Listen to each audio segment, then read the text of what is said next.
इधर सहर और माहिर की नाजिमा देगी माही का साथ। सहर ने माहिर के साथ उसका फेवरेट फूड खाया। कौसर ने अपने आखिरी पल में सहर को याद किया। नाज़िम दोस्तों, अब कहानी में भी एक खूबसूरत लेकिन इमोशनल मोड़ आने वाला है। जब माहिर सहर को उसके घर छोड़ने जाएगा, तब रास्ते में वही पुराना ढाबा आएगा जहां माहिर बचपन से खाना खाता आया है। ढाबे वाला जैसे ही माहिर को देखेगा, वह मुस्कुराते हुए कहेगा, साहब, आज बहुत दिनों बाद आए हो। सहर यह देखकर हैरान रह जाएगी कि इतना बड़ा बिजनेसमैन होने के बावजूद माहिर जमीन से इतना जुड़ा हुआ है। फिर माहिर सहर को अपने बचपन की बातें बताएगा। वह कहेगा कि जब भी वह परेशान होता था, तो इसी ढाबे पर आकर खाना खाता था, क्योंकि यहाँ उसे सुकून मिलता था। इसके बाद दोनों साथ बैठकर खाना खाते हैं। माहिर अपने हाथों से सहर को खाना परोसता है। यह देखकर सहर के चेहरे पर हल्की सी मुस्कान आ जाती है। लेकिन तभी अचानक माहिर के फोन पर एक कॉल आता है। कॉल सुनते ही उसके चेहरे का रंग उड़ जाता है। असल में यह कॉल अस्पताल से आया होता है, जहां कौसर जिंदगी और मौत के बीच लड़ रही होती है। डॉक्टर बताते हैं कि कौसर की हालत बहुत नाजुक है और शायद उनके पास ज्यादा वक्त नहीं बचा। यह सुनते ही माहिर और सहर तुरंत अस्पताल के लिए निकल जाते हैं। अस्पताल में कौसर बार बार सिर्फ सहर का नाम ले रही होती है। उसकी आंखों में आंसू होते हैं। जैसे ही सहर उसके पास पहुंचती है, कौसर कांपते हुए हाथों से उसका चेहरा छूती है और कहती है, मुझे माफ कर देना, मैंने बहुत बड़ी गलती की थी। यह सुनकर सहर शॉक्ड रह जाती है, क्योंकि उसे समझ नहीं आता कि आखिर कौसर किस गलती की बात कर रही है। तभी कौसर धीरे धीरे एक ऐसा सच बताना शुरू करती है, जिसे सुनकर हर कोई दंग रह जाएगा। कौसर बताती है कि माही की अम्मी की मौत के पीछे सिर्फ एक इंसान नहीं, बल्कि पूरा षड्यंत्र था। और उस षड्यंत्र में परवेज का नाम भी शामिल था। जी हाँ दोस्तों, अब सामने आएगा कहानी का सबसे बड़ा विलेन। परवेज ने ही सालों पहले वसीम को ब्लैकमेल करके इस साजिश में शामिल किया था।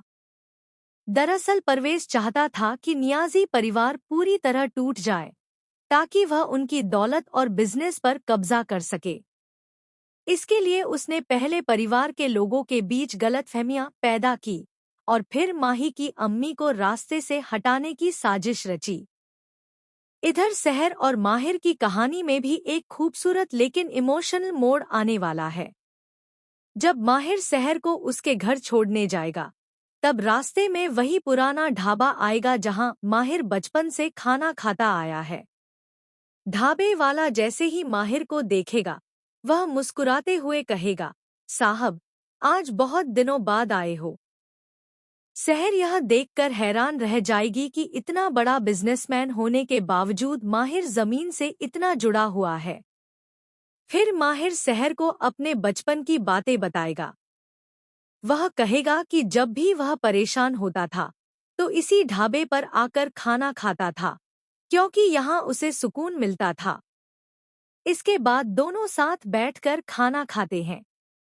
माहिर अपने हाथों से सहर को खाना परोसता है। यह देखकर सहर के चेहरे पर हल्की सी मुस्कान आ जाती है। लेकिन तभी अचानक माहिर के फोन पर एक कॉल आता है। कॉल सुनते ही उसके चेहरे का रंग उड़ जाता है। असल में यह कॉल अस्पताल से आया होता है, जहां कौसर जिंदगी और मौत के बीच लड़ रही होती है। डॉक्टर बताते हैं कि कौसर की हालत बहुत नाजुक है और शायद उनके पास ज्यादा वक्त नहीं बचा। यह सुनते ही माहिर और सहर तुरंत अस्पताल के लिए निकल जाते हैं। अस्पताल में कौसर बार बार सिर्फ सहर का नाम ले रही होती है। उसकी आंखों में आंसू होते हैं। जैसे ही सहर उसके पास पहुंचती है, कौसर कांपते हुए हाथों से उसका चेहरा छूती है और कहती है, मुझे माफ कर देना, मैंने बहुत बड़ी गलती की थी। यह सुनकर सहर शॉक्ड रह जाती है। क्योंकि उसे समझ नहीं आता कि आखिर कौसर किस गलती की बात कर रही है। तभी कौसर धीरे धीरे एक ऐसा सच बताना शुरू करती है जिसे सुनकर हर कोई दंग रह जाएगा। कौसर बताती है कि माही की अम्मी की मौत के पीछे सिर्फ एक इंसान नहीं बल्कि पूरा षड्यंत्र था, और उस षड्यंत्र में परवेज का नाम भी शामिल था।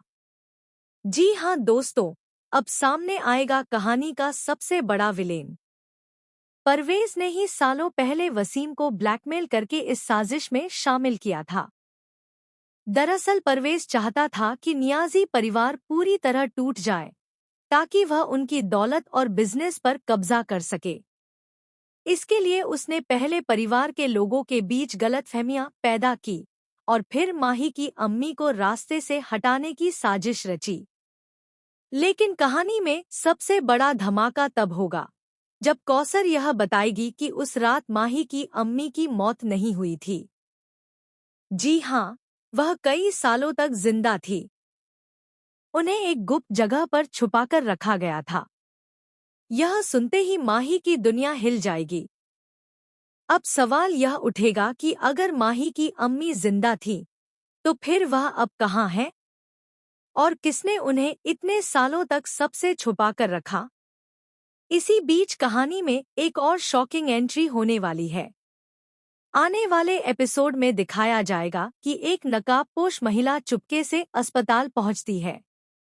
जैसे ही वह माही को देखती है, उसकी आंखों से आंसू निकल पड़ते हैं। वह दूर खड़ी होकर सिर्फ इतना कहती है, मेरी बेटी। लेकिन इससे पहले कि माही उसे देख पाए, वह महिला वहां से गायब हो जाती है। अब दर्शकों के मन में यही सवाल उठेगा कि क्या वह महिला सच में माही की अम्मी है। दूसरी तरफ परवेज अब पूरी तरह बौखला जाएगा। उसे डर होगा कि अगर सच बाहर आ गया तो उसका सब कुछ खत्म हो जाएगा। इसलिए अब वह माहिर को रास्ते से हटाने का प्लान बनाएगा। जी हाँ, आने वाले एपिसोड में हम देखेंगे कि माहिर की कार के ब्रेक फेल कर दिए जाएंगे। माहिर और सहर एक साथ कार में होंगे। रास्ते में अचानक कार का कंट्रोल बिगड़ जाएगा। सहर जोर जोर से चिल्लाने लगेगी, जबकि माहिर पूरी कोशिश करेगा कि किसी तरह कार रुक जाए। यह सीन इतना इमोशनल और डरावना होने वाला है कि दर्शकों की सांसें थम जाएंगी। लेकिन आखिरी पल में माहिर अपनी जान की परवाह किए बिना सहर को बचा लेगा। कार खाई में गिर जाएगी और सबको लगेगा कि माहिर की मौत हो गई। नियाजी मंजिल में मातम छा जाएगा। सहर पूरी तरह टूट जाएगी। माही को भी विश्वास नहीं होगा कि माहिर अब इस दुनिया में नहीं रहा। लेकिन दोस्तों, यही आने वाला है सबसे बड़ा ट्विस्ट। दरअसल माहिर जिंदा होगा। उसे एक अजनबी आदमी बचा लेगा और एक गुप्त जगह पर इलाज चल रहा होगा। होश में आते ही माहिर सबसे पहला नाम सहर का लेगा। वहीं दूसरी तरफ वह अजनबी आदमी कोई और नहीं बल्कि माही की अम्मी का पुराना दोस्त निकलेगा। अब कहानी पूरी तरह बदलने वाली है, क्योंकि